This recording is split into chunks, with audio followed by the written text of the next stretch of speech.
اب ممبر پر بیٹھنے سے پہلے ہی مجھے رسالے موصول ہوئے، وہ لوگ جو جب شکنجہ ان کے گلے میں کسا جاتا اور حقائق چھوڑو جی یہ بات سے کیا لینا، نہیں آپ لوگ ون وے ٹریفک چلانا چاہتے ہیں، ایک رٹی رٹائی کہانی رسالے چھاپتے ہیں، کربلا کی کہانی ابو جعفر محمد باقر کی زبانی، یہ ہر حدیث کے پاس ہے، چھاپتے ہیں۔ اور وہ شخص جو مفسر قرآن ہے اس دور میں کہلاتا ہے، اور سعودی حکومت اس کا قرآن چھاپتی ہے، حسن البیان، مولانا صلاح الدین یوسف، وہ ایک کارنامہ سر انجام دے رہا ہے۔ یہ کتاب بھی میرے پاس اسی کی ہے، امام محمد باقر پر تہمت لگا کر کہ امام حسین کا پوتا اپنی زبانی بیان کرتا ہے، سارا واقعہ پیش کرتے۔ اور یہ صلاح الدین یوسف صاحب کا ہی میں گناہ نہیں سمجھتا، پچھلوں نے بھی یہ بہت بڑا جرم کیا کہ امام محمد ابن جریر الطبری نے اپنی تاریخ میں یہ پورا قصہ لکھا، حافظ ابن حجر رحمۃ اللہ علیہ نے تہذیب التہذیب میں اس کو نقل کیا، اور اپنی کتاب صحابہ میں اس کو درج کیا۔ اب ایک شخص کہتا ہے جب امام محمد باقر جو زین العابدین کے بیٹے وہ سنا رہا ہے کہ حسین رضی اللہ عنہ کو بہت لوگوں نے روکا مگر وہ بعد نہیں آئے، راستے میں جب ان کو پتہ چلا کہ مسلم ابن عقیل شہید کر دیے گئے ہیں تو انہوں نے لوٹنے کا ارادہ کیا، چچا زاد بھائیوں نے ضد کی کہ نہیں ہم تو انتقام لے کے لوٹیں گے، اس لیے امام حسین بھی مجبور ہو گئے کہ تمہارے بغیر تو کوئی مزہ نہیں زندگی کا، ان کی ضد کی وجہ سے آگے چلنا پڑا، اور بعد میں جا کر وہاں منت سماجت کرتے رہا کہ 3 شرطیں مجھے یزید کے پاس بھیج دو، بھائی میں اس کے ہاتھ میں ہاتھ رکھ دیتا ہوں۔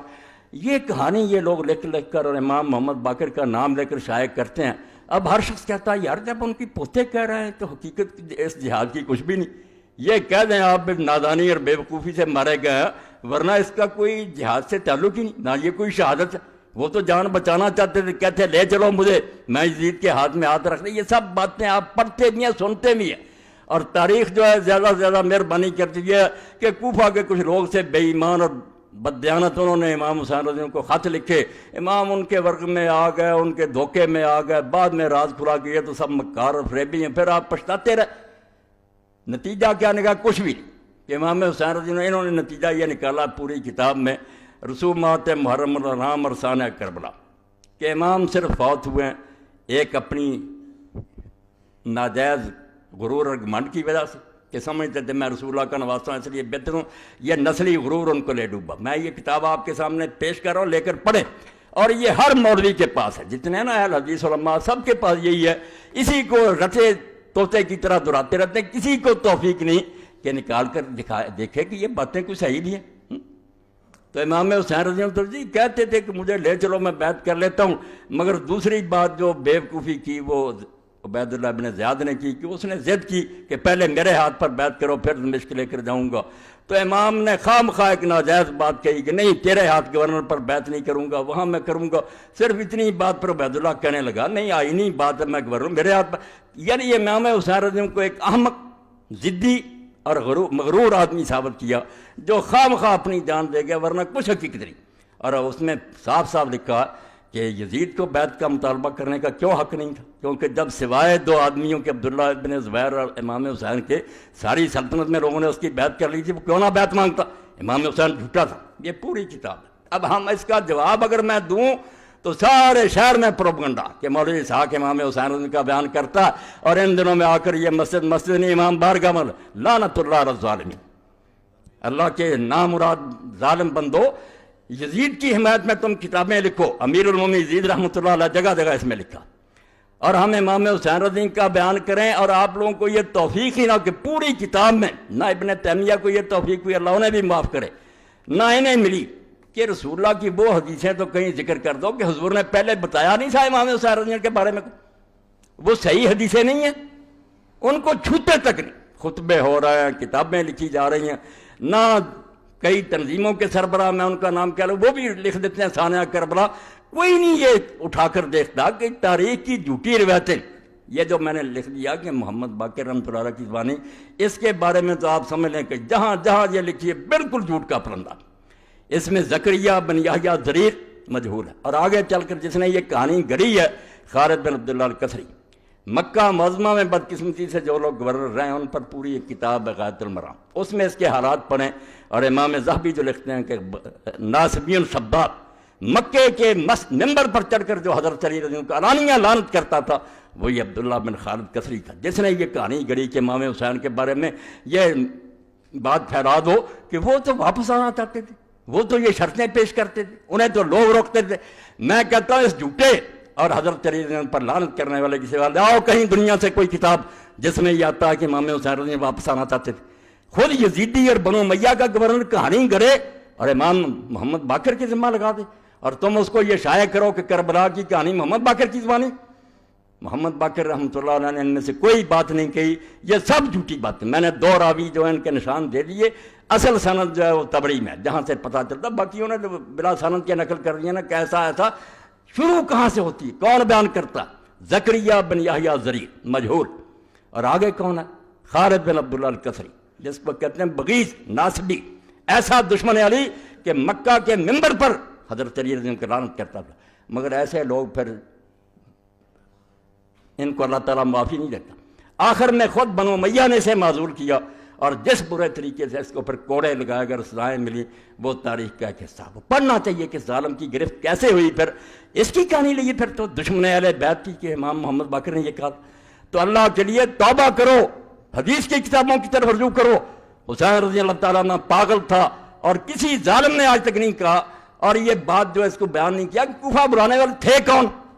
امام حسین رضی اللہ بچہ تھا جو لوگوں کے بلانے پر چلا گیا، جو اٹھتا کہ کوفہ والوں نے بلایا اور بعد میں انہوں نے پورا نہیں کیا۔ ظالموں شرم کرو، وہ بلانے والا وہ جو امیر معاویہ رضی اللہ اس کے پاسنگ بھی نہیں۔ حضرت سلیمان بن سرد رضی اللہ کو کہتے ہو کہ وہ جھوٹا تھا۔ 5 آدمی ہیں جنہوں نے پہلا خط لکھا، اور اپنے گھر میں جس نے دعوت دی لوگوں کو بلایا کہ اللہ نے ایک طاغوت سے ہماری جان چھڑائی اور ایک دوسرا ظالم مسلط ہو گیا، آؤ حسین کو کھڑا کرو اور اس کا ساتھ دو، ان ظالموں سے جان چھڑائی۔ وہ خط پڑھو اس کا صحابی کا، امیر معاویہ رضی اللہ کا پتہ لگے کہ وہ صحابی کیا سمجھتے تھے کہ ایک طاغیہ اور طاغوت مرا اور ایک اور مسلط ہو گیا ہماری گردنوں پر۔ حضرت سلیمان بن سرد خزائی، اور بعد میں اس نے کیسے نبھایا؟ اگر اور توفیق نہیں تو البدایہ والنہایہ امام ابن کثیر کی اٹھا کر دیکھ رہو، اس کی شہادت کا واقعہ پڑھو کہ کس طرح اس نے ان ظالموں سے بدلہ لینے کے لیے بعد میں پھر لوگوں کو جمع کیا کہ ہم وقتی طور پر ٹھیک ہے دب گئے۔ عبید اللہ ابن زیاد نے دھوکے سے شہر پر قبضہ کر لیا، کرفیو نافذ کر دیا، ہمارے لیڈر گرفتار کر لیے، ہم مدد نہیں کر سکے امام حسین رضی اللہ کی، مگر یہ الزام ہم پر آ گیا کہ ہم نے بلایا تھا۔ بالکل صریح جھوٹ، کوفہ والوں نے کوئی دھوکہ نہیں کیا، ان میں سے کوئی جھوٹا نہیں تھا، وہ سارے امام حسین کے رضی اللہ تعالیٰ عنہ کے والد کے فدائی تھے۔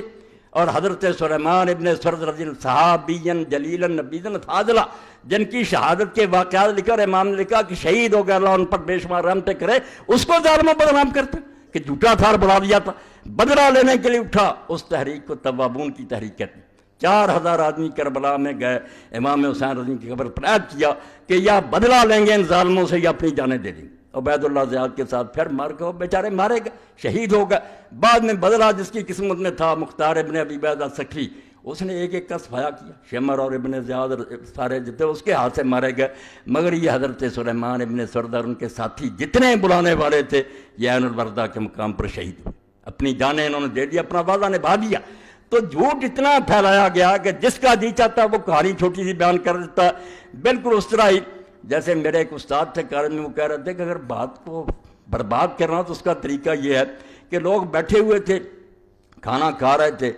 تو ایک آدمی نے کوئی کہانی چھوڑ دی، وہ بیچارہ لمبی بیان کرنے لگا، اتنے میں دوسرے کھا گئے۔ اس نے ایک دن سوچا میں بھی اس کو پھنساؤں گا، اس نے کہا یار یوسف علیہ السلام کا قصہ کیا تھا؟ اب قصہ تو اتنا لمبا قرآن مجید میں اتنا لمبا آیا، مگر اس نے چالاک تھا، اس نے کہا پسرے بود پسرے داشت گم کر دو بعد یاد۔ اور بات اتنی، ایک باپ تھا، اس کا بیٹا تھا، وہ گم ہو گیا، مل گیا، بس قصہ ختم ہو گیا کہ حسین رضی اللہ کو کوفیوں نے بلایا، دھوکہ کیا، یہ بعد میں منتیں ترلے کرتے رہے، مارے گئے۔ ظالموں، اللہ کی کروڑ لعنت ہے جھوٹوں پر۔ حسین رضی اللہ کی وہ شہادت جس کے بارے میں اللہ کے رسول جب بات ہی اللہ کی طرف سے بتلائی گئی اس وقت روئے، تمہیں یہ حدیثیں نہیں یاد آتی؟ اور اگر اس کے بارے میں شبہات تو سلسلۃ الحدیث صحیحہ دوسری جلد وہ علامہ البانی صاحب رحمۃ اللہ علیہ کی دیکھ لیں، ساری اکٹھی کر دیں۔ میں یہاں صرف الفتح الربانی جو مسند احمد کی طبیب ہے اس میں سے پڑھتا ہوں۔ یہ 23ویں جلد ہے۔ عن عائشہ ام سلمہ قال اب کی شک ہوا یعنی عبداللہ بن سعید ان نبی صلی اللہ علیہ وسلم قال لإحداہما لقد دخل علی البیت مرک لم یدخل علی قبلہ۔ رسول اللہ صلی اللہ علیہ وسلم کی ایک زوجہ مطہرہ آپ کے حجرہ میں داخل ہوئی، تو رسول کریم علیہ السلام نے فرمایا کہ ابھی ابھی میرے حجرے میں ایک فرشتہ ایسا آیا تھا جو اس سے پہلے کبھی نہیں آیا۔ فقال علی ان ابنک ھذا حسین مقتول، اس نے مجھے یہ اطلاع دی کہ تمہارا یہ بچہ شہید کر دیا جائے گا۔